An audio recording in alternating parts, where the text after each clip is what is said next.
বন্ধুরা, বৃষ্টির মধ্যে একটা করুণ দৃশ্য আমাকে খুবই স্পর্শ করছে। মুনিরা পাখি, হামিং বার্ড বা চড়ুইয়ের মাঝামাঝি একটা সাইজ। তো এই বৃষ্টি হচ্ছে, টিপটিপ বৃষ্টি, খুব একটা না। এর মধ্যে এক পাতার থেকে আরেক পাতার আড়ালে, এক পাতার থেকে আরেক পাতার আড়ালে যায়। খুবই এ মর্মস্পর্শী লাগছে দৃশ্যটা। আমি ক্যামেরা আনতে আনতে এসে পাখি পাইনি। উঠে দেখি আমার সিঁড়ির ওইখানে বেশ কিছু পাখি আশ্রয় নিয়েছে। আরও কিছু পাখি বৃষ্টি পড়তেছে, গোসলের কাজ সারতেছে। টিপটিপ বৃষ্টি বিদায়। তো ঝড় বাদল হলে এরা কোথায় যাবে?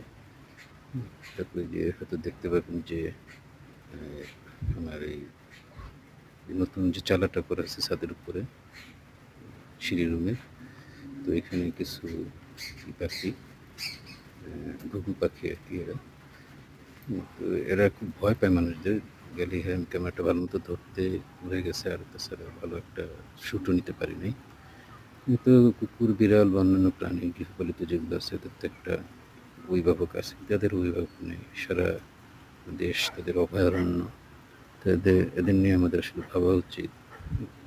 যেমন আমাদের এই যে একটা সিঁড়িঘর, এখানে একটা আশ্রয়, কেউ যদি চান ছাদ থাকলে বা বাড়ির টিন শেডও যদি হয়, একটা পাখিদের জন্য একটা বিশেষ ব্যবস্থা করতে পারেন।